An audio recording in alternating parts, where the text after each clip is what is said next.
Imaginons que vous avez décidé d'aller faire un road trip à Bali, vous connaissez tout le nom des villes par cœur, vous connaissez l'itinéraire, vous avez acheté des cartes, vous avez acheté le guide Michelin, vous avez fait les étapes exactement quel jour, où vous vous trouverez et cetera. Donc vous connaissez le chemin, on est d'accord? Mais vous ne pouvez pas vraiment le connaître sans avoir marché dessus, on est d'accord aussi? Donc finalement, expérimenter, c'est s'aligner avec la connaissance de soi. Vous écoutez Elia Mind, le podcast qui révèle votre lumière.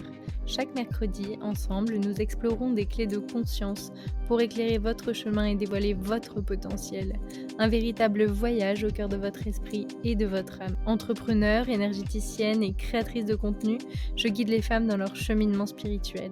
Rejoins-moi sur TikTok et sur Instagram en atelier de groupe ou pour une séance individuelle. Bonne écoute! Bonjour à toutes, je suis très heureuse de vous retrouver ce mercredi matin. C'est une question qui revient souvent lors des ateliers ou même lors des soins que je fais. Émilie, finalement, comment on la trouve cette mission de vie? Et ma réponse peut être très très longue ou très très courte. La réponse courte serait tu es venu t'incarner ici pour expérimenter justement ce qu'est ta mission de vie. Et ma réponse longue, la voici dans ce podcast du coup. Et il y a souvent un amalgame avec la mission professionnelle.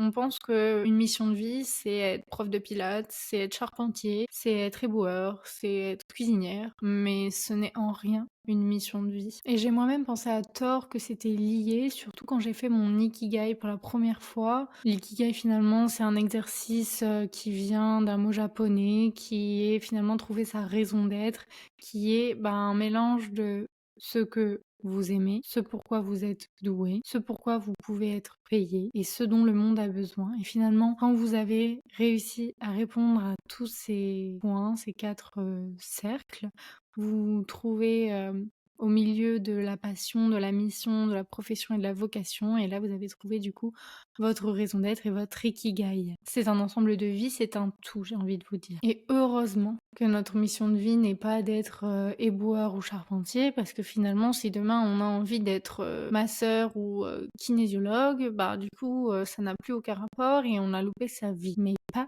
du tout, les amis, pas du tout. Justement, vous êtes une belle boule à facettes, vous pouvez tout être. Vous pouvez être mathématicien et en même temps professeur de chinois. Vous pouvez être coach pour les entrepreneuses et en même temps être très spirituel et travailler dans la médiumnité et faire des soins énergétiques. Je ne vise personne. Vous pouvez tout être. Ce n'est pas le métier qui définit votre être, c'est votre mission in fine. Dans le monde entrepreneurial, on qualifierait ça finalement du pourquoi, trouver notre pourquoi on le fait, quel est notre big why. Finalement, la mission de vie, c'est ça, mais appliqué à tous les domaines de ta vie. Et heureusement que tu n'es pas envie pour devenir coach business, pour devenir influenceur, pour devenir, tu vois, ça n'a aucun sens. Sinon, ça signifierait que tant de pourcents de Français qui sont au chômage sont à côté de leur vie. Je pense que même à la fin de cette vie, on ne connaîtra pas toutes les raisons, pourquoi, du comment notre âme s'est incarnée, mais en tout cas, on expérimente au fil de nos rencontres, de nos expériences de vie, pour tendre à s'en rapprocher. Finalement, le but de notre vie, c'est de nettoyer des blessures, d'expérimenter pour qu'il y ait une expansion d'âme et qu'il n'y ait pas de répétition douloureuse de l'âme dans le processus de réincarnation qui est établi à chaque fois. Jusque-là, ok. Si notre âme s'incarne ici et maintenant, c'est pour que l'on vive et que l'on expérimente. Finalement, l'âme n'a d'autre but que d'évoluer. Vous avez aujourd'hui plein d'outils qui permettent d'accéder à votre conscience, votre surmoi, votre ce que vous voulez, vous l'appelez comme vous voulez, et qui peuvent aussi vous donner des indications sur pourquoi vous êtes incarné ici, qu'est-ce que vous êtes venu faire, quelle est votre grande mission profonde finalement. Par outil, j'entends la méditation, l'hypnose régressive, le reiki, les soins énergétiques, les états de conscience modifiés par des cérémonies telles qu'elles soient, des régressions spirituelles, etc., etc. J'ai moi-même expérimenté des états de conscience modifiés, des voyages astro, ce que vous voulez. Et à chaque fois, ce qui revient, c'est faire briller la lumière en chacun de vous. Mais qu'est-ce que ça veut dire ça? Je pourrais être enseignante dans le cycle primaire et apprendre à des petits entre 3 et 5 ans comment compter jusqu'à 30 et je ferai ma mission de vie puisque je leur apprendrai d'une manière où ils se sentent valorisés, où ils se sentent heureux d'apprendre, de comprendre et allumerait peut-être une petite lumière à l'intérieur d'eux et leur permettre de comprendre que ce qu'ils font est en adéquation avec ce qu'ils vont être. pourrais également écrire des livres en partageant mon histoire ou sur un thème précis comme, l'élévation énergétique, par exemple et serait dans ma mission de vie puisque j'apporterais de la lumière et sèmerais des graines à des endroits, des personnes, des lectrices qui pourront s'identifier sur des passages de mon histoire, par exemple, et comprendre quels traumatismes, elles ont eu à traverser pour pouvoir les transcender. Je pourrais être aussi actrice et apporter du baume au cœur, de par des films, de par des choses comme ça et apporter un peu de lumière. Je pourrais aussi être coach, faire des talk shows où je viendrai partager encore une fois de la connaissance sur un domaine précis et cetera. Je pourrais faire plein de choses. Ce n'est pas le métier, ce n'est pas l'action qui compte, c'est la raison derrière. Je pense que là, vous avez un peu touché du doigt déjà ce qu'est une mission de vie. Mais finalement, si j'ai réfléchi, tout ça, j'ai pas besoin d'aller me mettre dans des états de conscience modifiés, de chercher, de me torturer, essayer de comprendre ce qu'est ma mission de vie, ce que mon âme est venue, etc. C'est juste qu'est-ce qui est naturel chez moi, qui me met en joie et qui apporte de la joie autour de moi sans que je sois en train de porter un masque, en train de réfléchir, en train de faire un effort, sans que ce soit compliqué. Qu'est-ce qui est naturel? Bah, chez moi, c'est de transmettre et d'aller mettre un miroir sur moi pour que toi, tu puisses, de par mes dires, mon expérience, un mot, une phrase, comprendre quelque chose en toi. Tu vois? C'est juste ça. Donc ça, une fois que tu as fait un travail sur toi-même et que tu apprends à te connaître, tu sais ce en quoi tu es doué naturellement et il n'y a pas d'effort à faire. Je dirais même que comprendre sa mission de vie sans expérimenter ne sert à rien, puisque finalement, ok, vous l'avez compris, et what else? Il se passe quoi? Du coup, bah, tu peux arrêter ta vie maintenant? Bah non. Tu vois, ce serait complètement désuet, ce serait un non-sens total. Donc finalement, la vie n'est rien sans l'expérimentation. Et tu as beau la savoir, il faut expérimenter. Je reviens sur ce que je vous disais tout à l'heure par rapport au fait que ce n'est pas un métier, qu'il y a une dissociation entre mission de vie et mission professionnelle, et que souvent on ne comprend pas bien la différence. Une mission professionnelle, elle peut être temporaire, on se met dans un rôle parce qu'on a envie d'aider ou d'agir sur un point du monde extérieur à un moment donné. Là, je vous parle en tant que personne alignée dans son travail, qui se sent bien, pas quelqu'un qui n'a pas du tout envie d'aller au travail, qui fait un travail dit alimentaire, qui ne trouve pas de sens dans son travail, hein. Je vous parle d'un travail dans lequel on est épanoui et qu'on a envie de réaliser, on s'entend bien. Et ce qui est génial du coup, comme maintenant on a compris que notre mission de vie n'était pas notre vie professionnelle, bah, c'est qu'on peut faire plein de métiers et être toujours dans cette mission de vie. Aujourd'hui, je fais des soins énergétiques parce que j'ai accepté le don qui m'est donné, j'ai développé ses capacités dans le transgénérationnel par rapport à mes grands-mères et je le mets au service de nombreuses femmes chaque mois. Il y a encore 6 mois, je faisais du coaching uniquement pour les entrepreneuses sur leur communication. Parce que c'est mon bagage théorique, que j'ai un bac+5 là-dedans, et que finalement leur montrer comment elles pouvaient briller, que ce soit en ligne ou dans la vie en général, ça me plaisait. Aujourd'hui, c'est plus mon aspiration première parce que je vois que je peux jouer plus profondément sur leur traumatisme et donc aller désancrer à la source ce qui, pourquoi elles venaient me voir in fine, c'est-à-dire la peur de se montrer, d'être jugée, de prendre la parole, de prendre toute sa place, etc. Il y a encore 2 ans, je travaillais dans l'événementiel et donc je faisais un autre métier.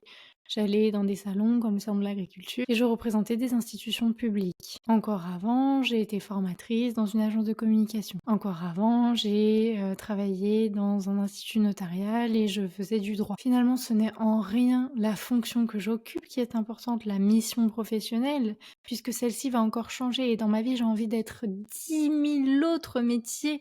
C'est ça aussi la force et la puissance de comprendre sa mission de vie, c'est d'expérimenter et de comprendre à travers différentes missions professionnelles, à travers différents métiers, que l'on peut être plusieurs choses. Je vous reparle de la boule à facettes, mais vous pouvez être spirituel et complètement sensuel.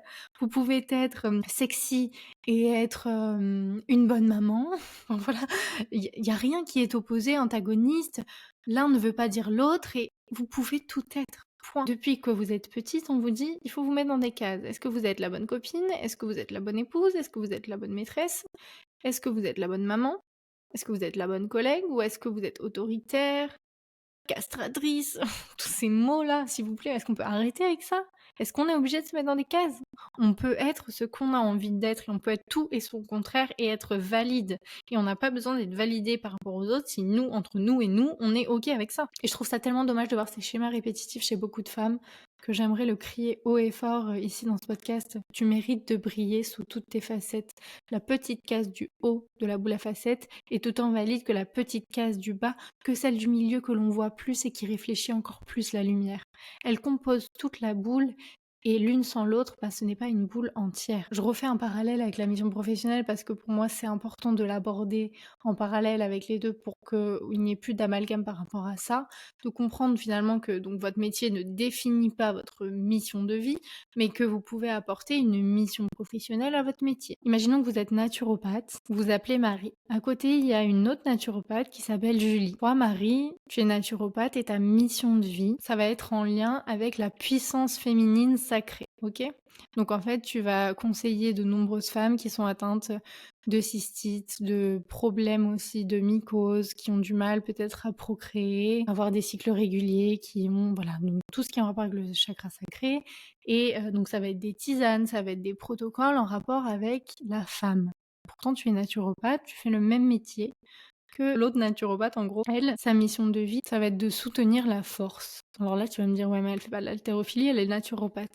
Ça veut être peut-être tout ce qui est conseil en digestion, parce que quand on digère ses émotions, on a une capacité de force équilibrée et on a une certaine forme de courage, puisque on est déjà dans un terrain fertile avec des fondations saines, vu qu'on a un microbiote équilibré, que je vous rappelle que c'est votre deuxième cerveau, mais je dirais même le premier cerveau. Bref, les deux personnes font le même métier, n'ont pas du tout la même mission professionnelle, et pourtant, elle s'intitule naturopathe. Tu vois ce que je veux dire? Et ça, c'est très très important aussi. Et c'est ok si la mission professionnelle de cette naturopathe évolue, qu'elle n'est plus basée sur la force ou le féminin sacré, peu importe, mais que par la suite, elle va être sur révéler le beau, la beauté.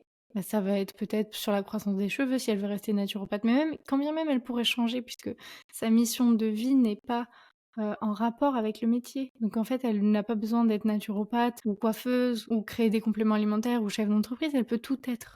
Tant qu'elle, elle est alignée avec ce qui fait sens pour elle. Et au fur et à mesure qu'elle l'expérimente, elle va pouvoir réaligner les deux. Je pense dans cette notion-là, il faut aussi accepter le changement et accepter que tout est mouvance et accepter surtout d'expérimenter, de comprendre que vous pouvez être tout et son contraire, que vous pouvez faire ce métier et demain changer, que l'impermanence est aussi valide. Ça, c'est très très important, je répète. L'impermanence est valide. Ce n'est que vous et il n'appartient qu'à vous de décider ce qui est OK et ce qui ne l'est pas. N'attendez pas que la société vous dise ce que vous devez faire. C'est pas parce que votre grand-mère a tenu une entreprise de ses 16 ans à ses 70 ans que vous n'avez pas le droit de changer de métier, de démissionner, de créer, d'échouer, de se relever, de reconstruire, de recréer. Vous avez le droit, vous devez le faire. C'est très très important, vous devez le faire. Écoutez-vous. Je reprends un exemple qui peut être aussi pertinent et qui fait écho avec le mien sur la partie droit, puisque j'ai fait des études de droit avant de faire de la communication et avant d'être énergéticienne. Et donc, imaginons, on a Jeanne qui est avocate et comme beaucoup, elle a tendance à confondre sa mission de vie et sa mission professionnelle. Et donc Jeanne, elle se sent un peu coincée dans cette routine juridique. Et quand je dis un peu, le mot est faible. Elle se sent bien bien coincée dans cette routine juridique. Jusqu'à ce qu'elle décide finalement de s'impliquer bénévolement pour aider les enfants à apprendre à lire. Et en fait, juste le fait de faire cette activité bénévole, ça lui a ouvert les portes et ça lui a montré à l'intérieur d'elle-même qu'elle avait tellement plus à offrir au monde et qu'elle était vraiment alignée dans sa vraie mission de vie, qui est finalement d'inspirer les jeunes à s'épanouir. Et donc elle peut le faire au travers de l'éducation et elle peut le faire à travers de plein d'autres choses. Et ce que je veux dire par là, c'est qu'elle peut être aussi avocate, qui est sa mission professionnelle, et elle peut faire donc ce travail bénévole à côté, qui elle va nourrir sa mission de vie. Donc finalement, vous n'avez pas à être validé d'autant plus dans votre mission professionnelle pour être dans votre mission de vie. Et ça, c'est toute la nuance et c'est très important aussi de le notifier. Je continuerai en parlant de la mission de vie en disant aussi que c'est un voyage intérieur, que encore une fois, je le disais un peu en préambule de ce podcast, mais ce n'est pas comprendre sa mission de vie qui est important, c'est l'expérimenter. Alors bien sûr, si on est en phase déjà et que l'on travaille sur soi en partant à la connaissance de soi, on va s'en rapprocher et la comprendre. Par contre, on ne pourra pas être 100 aligné tant qu'on ne l'aura pas expérimenté et ce, tout au long de sa vie. Imaginons que vous avez décidé d'aller faire un road trip à Bali, vous connaissez tout le nom des villes par cœur, vous connaissez l'itinéraire, vous avez acheté des cartes, vous avez acheté le guide Michelin, vous avez fait les étapes exactement quel jour où vous vous trouverez et cetera. Donc vous connaissez le chemin, on est d'accord? Mais vous ne pouvez pas vraiment le connaître sans avoir marché dessus, on est d'accord aussi? Donc finalement, expérimenter, c'est s'aligner avec la connaissance de soi. Exemple, j'ai commencé ce podcast avec une saison 1 qui est uniquement consacrée à mettre en lumière des femmes. Donc en fait, il y a 10 épisodes où j'invite des femmes sur des interviews très longues, de 1 heure minimum, dans lequel on parle de leur parcours pour mettre en lumière des moments charnières d'évolution, de vie qui fait écho en plein de femmes, et cetera. Je pensais que c'était le meilleur moyen pour moi de porter la voix des femmes au monde et de pouvoir inspirer les autres. Et en fait, je me suis rendu compte que j'avais énormément de choses à dire déjà à l'intérieur de moi et que dans ce format-là, je ne pouvais pas moi m'exprimer par rapport à ce que je pensais. Et ça vous manquait, vous, je recevais beaucoup de messages de j'ai adoré découvrir une telle, j'ai adoré l'histoire et je m'y suis reconnue, ça a beaucoup résonné en moi. Cependant, j'ai vraiment envie de savoir ce que tu penses sur ce sujet-là. Et j'avais pas l'espace disponible pour le faire. Et je dis pas que ce que j'ai fait avant, c'est pas aligné à moi. Ça l'était, ça l'est toujours et je suis très heureuse et elle est disponible sur toutes les plateformes cette saison. Mais la saison 2, elle est plus alignée avec la moi d'aujourd'hui, ici, fin d'année 2023. Vous voyez ce que je veux dire? En fait, tout est juste, tout est expérimentation et rien n'est pas ou n'est plus ou n'est pas valide en fait. Voilà, c'est ça. Et je vais proposer un accompagnement justement sur la mission de vie. Donc ce sera un échange d'une demi-heure en tête-à-tête où je canalise les messages de votre âme et conscience et de comprendre que en fait, votre mission de vie, c'est une phrase qui peut se mettre en 4 lignes si vous voulez. Mais au-delà de cette phrase, elle peut prendre plusieurs formes. Et j'aimerais bien l'appeler aussi chemin des possibles parce que vous avez plusieurs lignes de temps en fait. Là, je suis l'Aimee qui prend mon micro, qui est assise sur mon sol comme toujours avec mon plaid, parce que c'est comme ça que je travaille, connectée à la terre. Je pourrais être l'Aimee dans un café qui est en train de préparer l'atelier de samedi. Je pourrais être l'Aimee qui est aussi sur son canapé, sur son téléphone en train de scroller. Ça, ce sont des lignes de temps qui sont disponibles pour moi en fonction de mes choix. Et à chaque fois, ça va changer le cours de la suite des choses, si tu veux. Donc je vous dirais, n'essayez pas de contrôler, n'essayez pas d'avoir des réponses à tout prix. Essayez d'expérimenter, de comprendre ce qui est disponible pour vous au moment où vous souhaitez avoir des réponses. Vous avez aussi beaucoup d'outils d'exploration. Donc, je vous parlais tout à l'heure de l'ikigai. Vous avez aussi le human design.